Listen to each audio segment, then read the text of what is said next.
How is it going, everybody? The full PlayStation Plus lineup for the month of October has been revealed, and I have to say, that third game that's being added to the lineup, I feel like is a really solid addition to the overall catalog of games coming to Plus Essential. I don't know about you guys, but I think this one's pretty good. Even if you're kind of down on the Callisto Protocol, a farming simulator, somebody left a comment that they're sick of these meme titles on PlayStation Plus. And I definitely can understand that, but for some people, Farming Sim is probably a big addition, but we'll break down all of the titles. First of all, let's go over the game that now we know about, Weird West on PS4 and PS5. Last year, I did a glowing full review of this game. If you want to go dig that up, go check it out.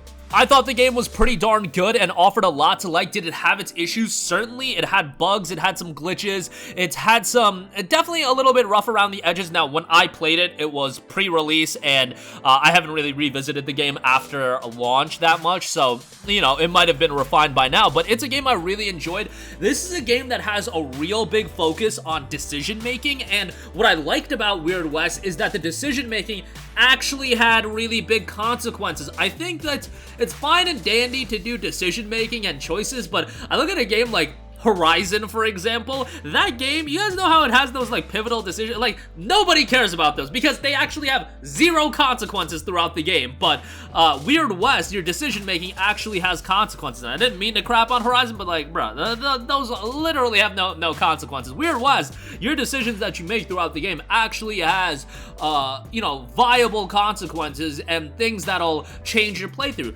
That's what makes a game replayable. It's not just the decision making, it's decision making that matters throughout the game.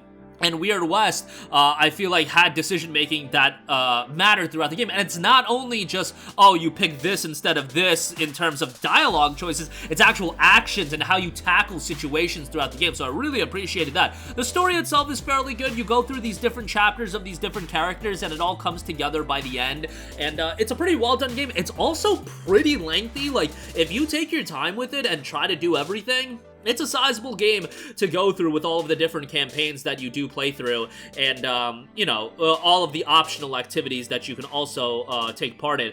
Game can get pretty challenging at the harder difficulty as well, but I think this is a really solid game, and if you have never played Weird West, give it a shot. I think if you're a fan of top-down titles, it's a game you'll end up enjoying, and definitely one it's fun to experiment around with different things and how you can tackle situations. So I had a great time with it. I gave it an 8.5 out of 10, and I felt like that was a well-warranted review score for the title, and a great setting as well. The game notes discover a dark fantasy reimagining of the Wild West where lawmen and gunslingers share the frontier with fantastical creatures, each playing with their own rules and their own peculiar motives within this isometric action RPG. The game supports different styles of play in a simulated sandbox world where characters, factions, and even places react to a player's decision, and players are faced with brutal choices and consequences that can't be undone, including death. Discover the world through the origin stories of different characters, moving from one character's journey to the next until all converge in the final chapter. And going through all of those chapters again, a little bit of a lengthy undertaking, so you'll get your money, well, I guess you'll get your essential subscription worth if you play through the entirety of it. Then you have Farming Simulator 2022. Take on the role of a modern farmer and creatively build your farm in 3 diverse American and European environments. Farming Simulator 2022 offers a huge variety of farming operations focusing on agriculture, animal husbandry, and forestry, and new with the exciting addition of seasonal cycles. More than 400 machines and tools from over 100 real agricultural brands like John Deere, Class, Case IH, and New Holland, and so on and so forth. I'm not a farmer, so like I'm not familiar with any of this stuff, but if you want to get your farming simulator on, brother, do I have some good news for you with PlayStation Plus Essential. You'll be getting Farming Simulator 2022, and then obviously the game that is looking to be the game that draws a lot of people in to maintain or retain their Plus Essential subscription if you're doing it for the, you know, monthly titles, which I don't know how many of you guys do that. This is kind of more cherry on top of the online play, which we should get for free, but Callisto Protocol, talked about it at length yesterday. This is a game that is super mixed. Like, I've talked to people and I've read the comments section. I think legitimately, one of the comments I saw yesterday was like, bro, the Callisto Protocol is hot garbage and you don't have to feel bad about saying that. I don't think it's hot garbage. I've never said it was hot garbage. I think the gameplay, maybe you could call that hot garbage, but there's aspects of Callisto Protocol that I really dug. I thought the aesthetic of the game, the visuals, the atmosphere, the vibe, which is so important for a horror title, is expertly done, expertly crafted, but the gameplay was the absolute deterring factor for myself and a lot of other people when it came to the Callisto Protocol. But it's a shorter game, so like if you just want to jump in over a weekend and just play through the entirety of it, like you can certainly do that. It does have some DLC content, but the game notes in this narrative-driven third-person survival horror set 300 years in the future, take on the role of Jacob Lee, a victim of fate thrown into Black Iron Prison, a maximum security penitentiary located on Jupiter's moon, Callisto. When inmates begin to transform into monstrous creatures, the prison is thrown into chaos. To survive, Jacob must battle his way to safety to escape Black Iron Prison while uncovering the dark and disturbing secrets buried beneath the surface of Callisto. Using a unique blend of shooting and close quarters combat,